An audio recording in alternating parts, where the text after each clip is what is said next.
Hello everyone, आप सभी लोगों का स्वागत है एक बार पुनः हमारे यूट्यूब चैनल शिक्षा डिजिटल पर। और आज हम क्लास 12 हिस्ट्री का चैप्टर 2 का पार्ट 4 करने वाले हैं। और बात करें तो पिछली क्लास के अंदर हम पहले ही 3 पार्ट्स कर चुके हैं और तीसरी पार्ट्स के अंदर हमने चर्चा की जैसे कि मौर्य साम्राज्य के बारे में, अशोक के बारे में और अशोक के धम्म के बारे में। ठीक है, तो आज हम मौर्य साम्राज्य प्रशासन और उससे आगे की पॉइंट्स को पढ़ने वाले हैं। चलिए अब हम शुरू करते हैं। साम्राज्य का प्रशासन, किस साम्राज्य? मौर्य साम्राज्य।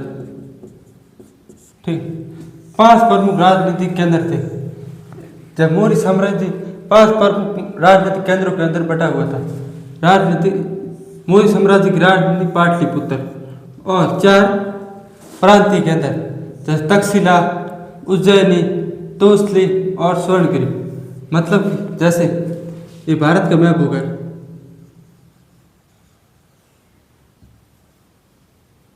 ये मैप यहाँ पे हो गया।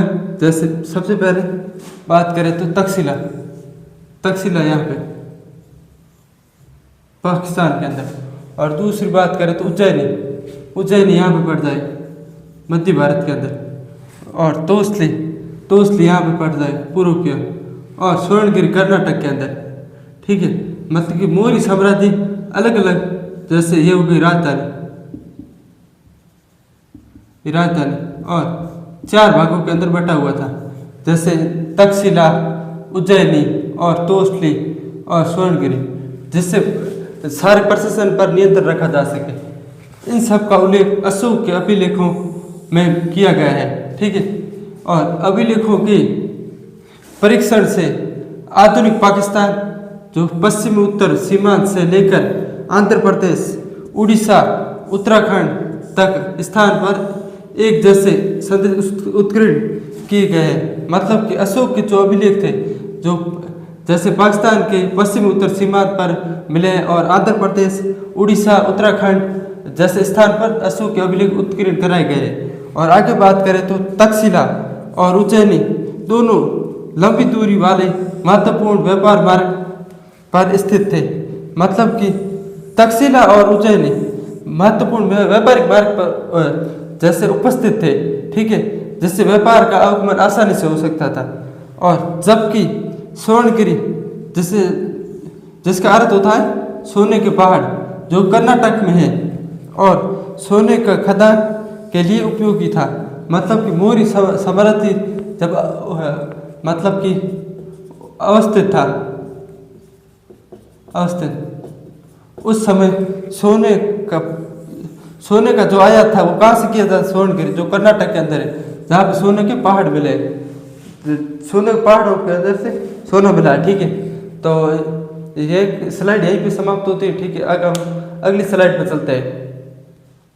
चलिए अब हम मेगास्थनीज के विवरण के बारे में पढ़ते हैं।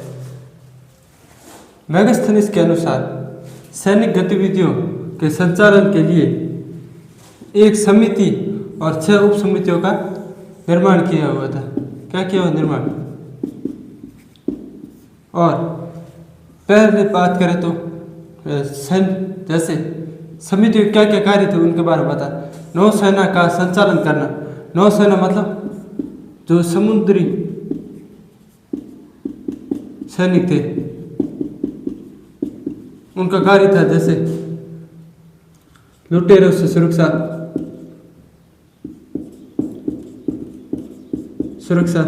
व्यापारियों की, किसकी? व्यापारियों की।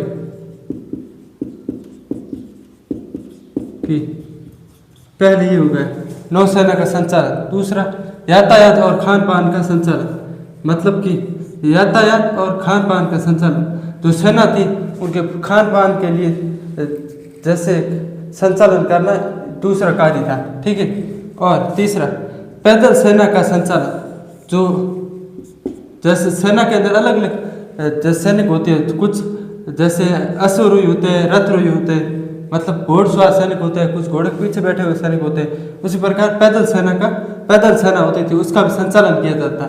अश्वरोही मतलब घोड़सवार सैनिक, घोड़सवार सैनिक जो जैसे एक घोड़ा होता उसको चलाने वाला और पीछे बैठ के वो युद्ध करता था, इसलिए वो अश्वरोही रथरोही जो घोड़ा चलाता था। ठीक है। और छठा बात करें हाथियों का संचालन करना, जैसे हमने पिछली क्लास के अंदर पढ़ा था, मौर्य साम्राज्य के अंदर हाथियों की संख्या बहुत अधिक थी जिसका युद्ध के अंदर प्रयोग किया जाता था। उनका भी संचालन, यहाँ सबके आगे संचालन लिखते हैं, संचालन, जैसे अश्वरोहियों का संचालन, रथरोहियों का संचालन। ठीक है। और दूसरी उप समिति का दायित्व, मतलब दूसरी उप समिति क्या कार्य करती थी, जैसे उपकरणों को ढोने के लिए बैलगाड़ियों की व्यवस्था, उपकरणों को ढोने के लिए मतलब जो बैलगाड़ियाँ थी उनके ऊपर उपकरण रखे जाते थे, जैसे युद्ध के अंदर जैसे तलवार, भाले, खाने पीने का सामान, इन सब का बैलगाड़ियों के अंदर जैसे ढोने के लिए बैलगाड़ी की व्यवस्था। ठीक है। सैनिकों के लिए भोजन और जानवरों के लिए चारे की व्यवस्था करना तथा सैनिकों की देखभाल के लिए सेवकों और शिल्पकारों की नियुक्ति करना, जैसे कहीं दूर जगह पे जैसे मतलब कि एक सैनिक युद्ध होने वाला है या वहाँ पे कार्य कर रहे हैं तो उनके लिए जैसे देखभाल के लिए और सेवकों और शिल्पकार जो तलवार वगैरह बनाते हैं उनका नियुक्ति करना। ठीक है। ये किसका कार्य था, दूसरी उप समिति का दायित्व। ठीक है। तो इस स्लाइड के अंदर इतना ही था, पढ़ चुके हैं। अब आगे की स्लाइड के अंदर बढ़ते हैं। ठीक है। चलिए अब हम आगे पढ़ते हैं। अशोक ने अपने साम्राज्य को अखंड बनाए रखने का प्रयास किया। अखंड मतलब जैसे अपना जो भी साम्राज्य था उसको मतलब कि जैसा था वैसे बनाए रखने का प्रयास किया। जो मतलब अलग अलग भागों में बटा हुआ था उनको अखंड बनाने मतलब कि एकजुट बनाने में प्रयास किया। ठीक है। ऐसा उन्होंने धर्म के प्रचार द्वारा किया। धर्म की जैसे हमने पिछली क्लास के अंदर चर्चा की, उसके प्रचार द्वारा किया। धर्म के सिद्धांत बहुत साधारण, मतलब धर्म जो था उसके साथ बहुत साधारण मतलब के सिद्धांत थे, जैसे पुजारियों को उदारता व्यवहार, बड़ों का आदर, इन सब के बारे में सार्वभौमिक थे। मतलब कि धर्म के सिद्धांत बहुत साधारण और सार्वभौमिक थे। सार्वभौमिक मतलब हर कोई इस सिद्धांत को अपना सकता है। और अशोक के अनुसार धर्म के माध्यम से लोगों का जीवन इस संसार में और इसके बाद के संसार में अच्छा रहेगा। मतलब कि जैसे अभी वर्तमान में जिस संसार में उसके संसार में और जैसे मृत्यु के बाद में जिस संसार में जाएगा उस संसार में जीवन अच्छा रहेगा। ठीक है। धर्म के प्रचार के लिए धर्म महमद के नाम से विशेष अधिकारियों की नियुक्ति की गई। मतलब कि ये धर्म था, उसके प्रचार के लिए विशेष अधिकारी, उसका नाम था धर्म महमद, उनका नियुक्ति की गई। ये क्वेश्चन बात का एग्जाम के अंदर इम्पोर्टेंट है, 2 नंबर का आ सकता है। मोस्ट इम्पोर्टेंट इसे लिख दीजिए। ठीक है। सम्राट के अधिकारी क्या क्या कार्य करते थे मेगास्थनीज के अनुसार। और बात करें पिछली स्लाइड के अंदर हमने बात की किसी समिति और उप समिति के अंदर बैठा हुआ था उप समिति। ठीक है। उस समितियों के नाम पढ़े थे। अब हम उस जब मेगास्थनीज के अनुसार जैसे सम्राट के अधिकारी क्या क्या कार्य करते थे उनके बारे में पढ़ते हैं। सबसे पहले नदियों की देख रेख और भूमि मापन का कार्य करते थे। जो नदियाँ थी उसका भूमि माप और उसकी देखभाल करते थे। और कुछ प्रमुख नहरों से कुछ जैसे बात करें कुछ अधिकारी थे वो क्या कार्य करते थे, प्रमुख नहरों से उप नहरों के लिए छोड़े जाने वाले पानी के मुख्य द्वार निरीक्षण करते थे।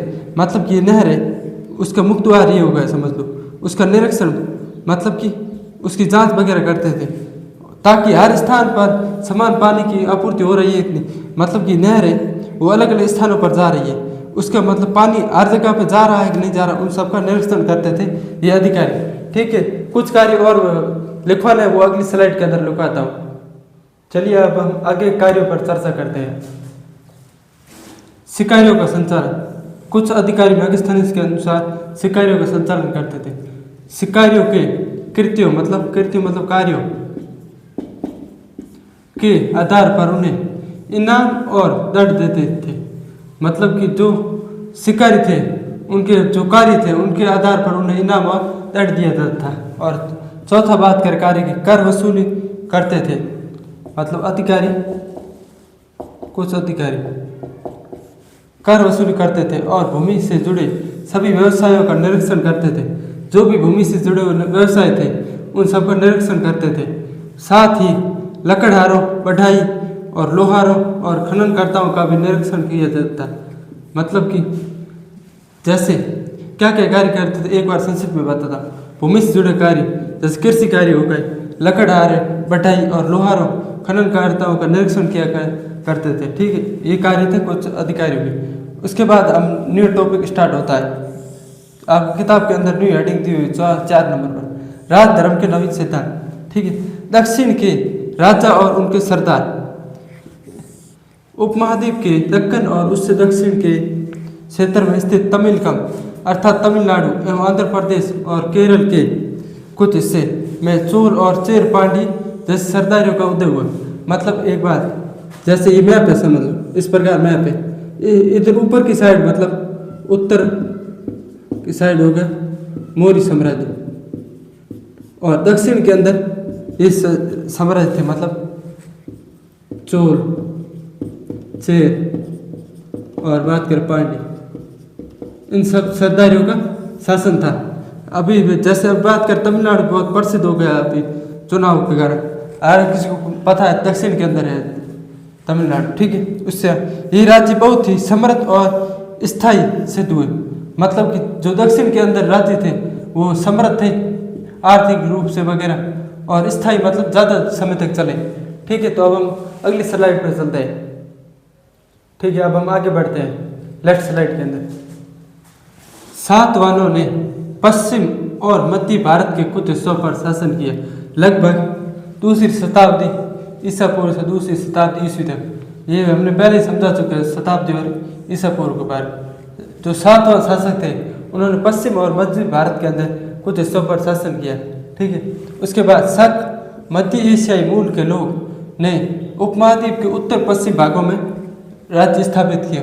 उत्तर और पश्चिम में, यहाँ पर उत्तर, ये मैप हो गया यहाँ पर, जैसे बात करें यहाँ उत्तर और पश्चिम में। ठीक है, यहाँ उसके बाद सरदार और सरदारी। हमने पिछले स्लाइड के अंदर सरदार और सरदारी शब्द सुना था, वो क्या होता है उसके बारे में अब हम पढ़ते हैं।